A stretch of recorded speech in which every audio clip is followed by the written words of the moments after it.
আজি যিসকলে শাসন কৰি আছে সেইসকলে কয় যে ল এণ্ড অৰ্ডাৰ মোৰ হাতত নাই, প্ৰশাসন মোৰ হাতত নাই। এই কাৰণে কিছুমান ঘটনাবিলাক হ'বলৈ পায়। যেতিয়া 5 বছৰ চৰকাৰত আছিলোঁ, মই পুৱা গধূলি প্ৰশাসনৰ লগত জড়িত হৈ পেলাই বা প্ৰশাসনৰ লগত কণ্টেক্টত থাকি কাম কৰিছিলোঁ। আৰু ক'ৰবাত তেনেকুৱা সৰু ঘটনা হ'লেও তাৎক্ষণিকভাৱে SP DC যিয়ে নাথাকক কিয় কথা পাতি সোনকালে কিছুমান ৰোল লৈছিলোঁ, যাৰ কাৰণে হ'ব পৰা নাছিল। প্ৰতিদ্বন্দ্বী হিচাপে যোনে যোনে ইলেকশ্যন খেলিছে, আমাৰ বিশ্বজিৎ দৈমাৰী ডাঙৰীয়া, ৰাফেল দৈমাৰী ডাঙৰীয়া আৰু বাকীবিলাকৰ নামবিলাক মই গম পোৱা নাই, চবেই প্ৰতিদ্বন্দ্বী। কিন্তু মই প্ৰতিদ্বন্দ্বী বা কিবা প্ৰত্যাহ্বান এইবিলাক মনত ৰাখি পেলাই কোনো এটা কাম নকৰোঁ। তামোলপুৰীয়া হিচাপে, তামোলপুৰৰ সন্তান হিচাপে, তামোলপুৰৰ মান ইজ্জত, তামোলপুৰৰ ভৱিষ্যতক লৈ পেলাই মই নিৰ্বাচনত আহিছোঁ। আৰু মোৰ দলে মোক ইয়াত প্ৰাৰ্থী হিচাপে থিয় কৰাইছে। ডাঙৰ এটা উদ্দেশ্য আছে যে বড়োলেণ্ড অঞ্চলৰ ৰাজনীতিটো সুস্থিৰ কৰি ৰাখিব লাগে। অসমত যিবিলাক নীতি নিৰ্ধাৰণ হয়, ইয়াত আমাৰ পৰা বিধায়ক জিকি যাই পেলাই UPAPLৰ পৰা এই নীতি নিৰ্ধাৰণত অলপমান আমাৰ পৰা ডাঙৰ এটা ৰোল ল'ব লাগে। আৰু যিবিলাক জাতি জনগোষ্ঠী খিলঞ্জীয়া, অখিলঞ্জীয়া বিভিন্ন অসমৰ ভাৰতৰ নাগৰিকসকল ইয়াত আছে, সেইসকলৰ ন্যায়ৰ কাৰণে মাত মাতিব লাগে, কাম কৰিব লাগে। ইয়াৰ কাৰণে আজি UPPL দলে সিদ্ধান্ত লৈছে। আৰু মই তামোলপুৰৰে সন্তান হিচাপে মোক তামোলপুৰতে দায়িত্ব দিছে। এই হিচাপে মই তামোলপুৰত নিৰ্বাচন যুঁজত নামিছোঁ। আৰু যুঁজ হ'লেতো তাত এটা তেনেকুৱা পৰিৱেশ আহে। কিন্তু মই কোনো এটা সময়ত এই নিৰ্বাচনী যুঁজেই হওক বা বেলেগেই হওক, তাত কাকবা একদম স্পেচিফিক টাৰ্গেট কৰি কাম নকৰোঁ। ৰাইজৰ লগত আছোঁ, ৰাইজৰ লগত থাকিম, ৰাইজৰ সেৱা লাগিব, ভগৱানৰ আশীৰ্বাদ লাগিব, সেইখিনিয়ে লৈ পেলাই আগবাঢ়ি যাম। সেইকাৰণে এই নিৰ্বাচনত মই তেনেকুৱা কোনো প্ৰেছাৰত কাম কৰা নাই। 15টা সমষ্টিত ঘূৰি আছোঁ, তামোলপুৰতো ঘূৰি আছোঁ। আৰু য'তেই গৈছোঁ তামোলপুৰৰ মানুহবিলাকে কৈ আছে যে তুমি আৰু এনেকুৱা নুঘূৰিলেও তামোলপুৰত জিকি আছা, গতিকে ভৱিষ্যতৰ কাৰণেহে পৰিকল্পনা কৰা, এই কথাটো কৈ আছে।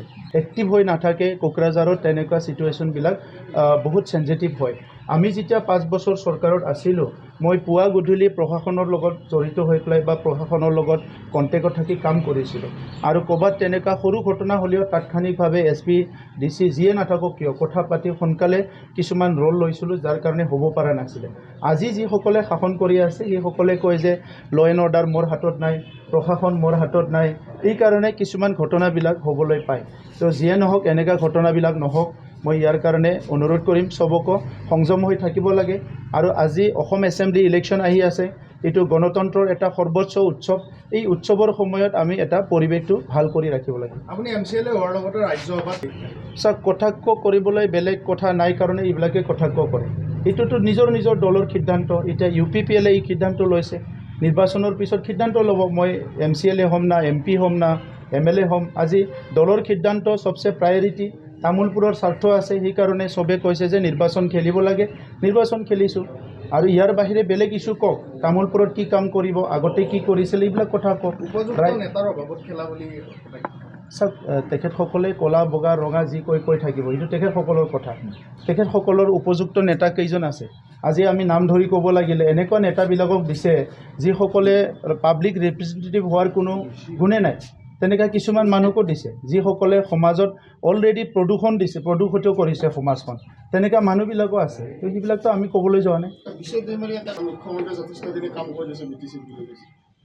ইয়াৰ আগতে 8,000 মানুহ শ্বহীদ হৈছে সংগ্ৰাম কৰি, এই কথাও কওক।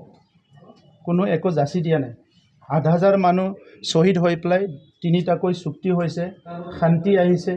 এতিয়াও বহুত মানুহ পংগু হৈ আছে, এতিয়াও বহুত মানুহৰ কাম কৰিব লগা আছে। জাতিটো আগুৱাই নিব লাগিব। চব কথাটো এনে মুখত ক'লে নহ'ব। ভাৰতবৰ্ষৰ চৰকাৰখনে নাগৰিকৰ উন্নয়ন কাম কৰিব লাগিব। ৰাস্তা দলং বনোৱাৰ কাৰণে কোনো এহছান নালাগে, সেইটো দায়িত্ব হয়। তেনেহ'লে চৰকাৰত অহাৰটো কোনো দৰকাৰেই নাই। যদি ৰাস্তা পদূলি বনোৱাৰ নামত যদি এহছান বুলি ভাবে, তো চৰকাৰৰ কামটোনো কি থাকে? আজি চৰকাৰৰ কামে ৰাস্তা দলং বনোৱা, স্কুল কলেজ বনোৱা, সমাজখন আগুৱাই নিয়া, জাতিটো আগুৱাই নিয়া, এইবিলাকেই কাম। সেইটো আৰু এহছান বুলি ভাবিলে নহ'ব নহয়।